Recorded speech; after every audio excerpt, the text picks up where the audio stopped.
हाय, hello, नमस्कार. स्वागत आहे तुमचं माझ्या यूट्यूब चॅनलवरती श्यामलगिरी मनातील अबोल भावना. चला मी अजून एक आज नवीन रेसिपी घेऊन आलेली आहे. म्हणजे मटणची भाजी किंवा रस्सा मुंबईच्या पद्धतीने कशी बनवतात ते मी सांगणार आहे. तर सर्वप्रथम मी पिवळा रस्सा बनवून घेतलेला आहे. म्हणजे उकड जे म्हणजे ज्यांची मुलं खात नाहीत तिखट रस्सा वगैरे त्याच्यासाठी पण हे खूप उपयुक्त आहे. तर मी हे शिजवताना ह्याच्यामध्ये मटण अगोदर स्वच्छ धुवून घेतलं आहे. त्याच्यामध्ये आलं, लसूण पेस्ट, जिरा आणि कोथिंबीर याची पेस्ट बनवून त्याला लावून अर्धा तास चांगलं शिजवून घेतलं आहे. बघू शकताय तुम्ही. आणि हा मुलांसाठी खूप पौष्टिक असतो हे रस्सा. विशेष म्हणजे जे मुलं तिखट खात नाहीत त्यांच्यासाठी. कारण माझा मुलगा तर अजिबात खात नाही. तर मी असंच बनवते कधीही बनवताना. ॲक्च्युअली मी तर पूर्ण व्हेजिटेरियन आहे. मी खात नाही नॉनव्हेज. पण हे माझे मिस्टर असे बनवतात. त्यांचं बघून मी शिकलेली आहे.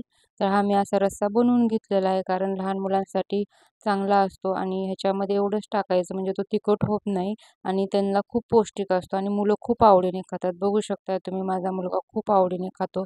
विशेष म्हणजे तर ह्याचं पाणी खूप मुलांसाठी छान असतं त्यांच्या हाडांसाठी आणि यात भरपूर सारे कॅल्शियम वगैरे असतात. त्याच्यामुळे हे आवडीने असं खातात.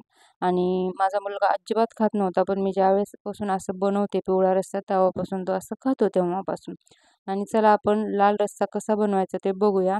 तर त्यासाठी आपल्याला काय लागणार आहे ते बघू शकताय तुम्ही, की पूर्ण अख्खा मसाला आहे. दालचिनी म्हणा, धनिया पावडर, तेजपत्ता, जे अख्खा मसाल्यामध्ये जे असतं ना ते आपल्याला भेटतं. पोडी किंवा सुट्टाही भेटतो. तर आपली भाजी किती आहे, किती जण म्हणजे आपल्यात जेवणार आहेत माणसं त्याच्यानुसार आपण तो घेऊ शकतो. आणि ती लाल मिरची दिसत आहे ती बेगड मिरची आहे. ती कलरसाठी वापरायची, कलर वापरायचा नाही. कारण तो रसायनयुक्त असतो त्याच्यामुळे आपली नॅचरल मिरचीच वापरायची. तर हे सर्व भाजून घ्यायचं आहे. बघू शकताय तुम्ही. आणि त्याच्यामध्ये मी खोबरं पण टाकलेलं आहे. हे सगळं एकत्र भाजून घ्यायचं आहे आणि आपल्याला नंतर ते थंड झाल्यावरती मिक्सरमधून काढायचं आहे. नंतर मग आपल्याला दुसरं साहित्य टोमॅटो आणि कांदे.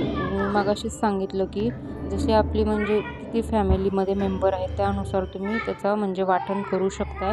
तर हे पण आपल्याला भाजूनच घ्यायचं आहे गॅसवरती किंवा चुलीवरती. आणि नंतर हे मिक्सरमधून काढायचं आहे. तर बघू शकता कलर आत्ताच किती ह्याचा छान आलेला आहे. कुठलंही फिल्टर वापरलेलं नाहीये.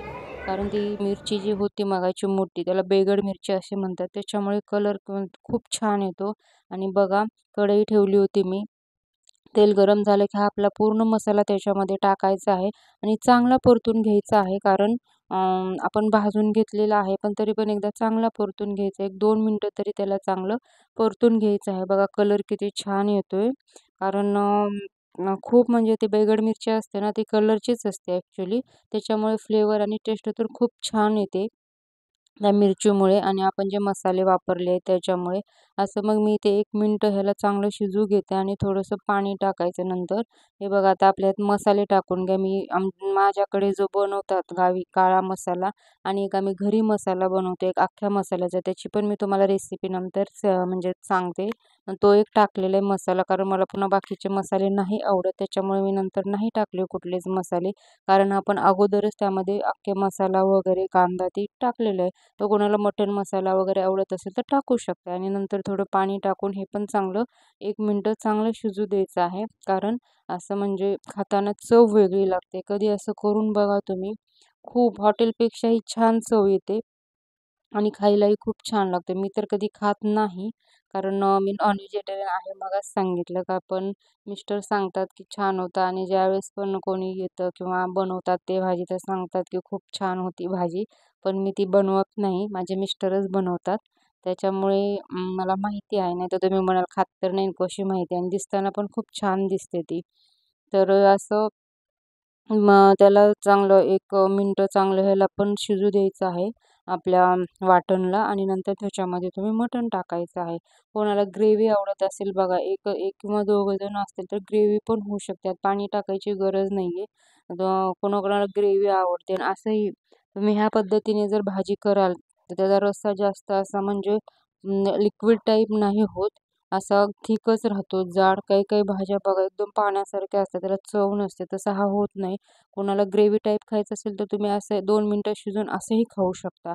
तर 1 किंवा 2च खाणारे असतील तर जास्त नसतील माणसे तर. बघा येत असंही मी 1 मिनिट शिजवून घेतलेलं आहे थोडंसं. कारण आपल्या मटणमध्ये पण ते गेलं पाहिजे सगळा मसाला वगैरे असं शिजवून घ्यायचं आहे आणि तुमचे घरामध्ये किती जण आहेत त्याच्यानुसार तुम्ही त्यात पाणी ॲड करायचं आहे. तर आता मुलं सुट्टी होती संडे म्हटल्यावरती त्यांनी दिवसभर खात राहतात त्यामुळे म्हणजे आणि मिस्टरांना पण सुट्टी असते. तर 2 वेळेसच्या जेवणसाठी ही भाजी बनवली आहे. तर फ्लेवर बघा किती छान आलेला आहे. कुठलंही फिल्टर वापरलेलं नाहीये आणि आपला रस्सा पण बघा एकदम असा हे झालेला आहे. पाण्यासारखा नाही झालेला आहे. खूप छान आणि टेस्ट पण खूप छान असते. अशा प्रकारे तुम्ही कधीही भाजी ट्राय करून बघा. आणि मला कमेंटमध्ये नक्की सांगा की तुम्हाला माझी रेसिपी कशी वाटली. आवडली असेल तर नक्कीच लाईक, शेअर आणि कमेंट करा. आता हे असं थोडंसं उकळी येऊ द्यायची आहे. ह्यालाही जरा 1-2-5 मिनिटं चांगलं शिजू द्या कारण मसाला पूर्ण त्याच्यामध्ये गेला पाहिजे. बघा आता ही लास्ट आपली अशी दिसत आहे फायनल लूक आपल्या भाजीचा. तर किती छान वाटतंय तरी किती छान आलेलं आहे. तर कसा वाटला माझा ब्लॉग नक्कीच सांगा. बाय. Thank you.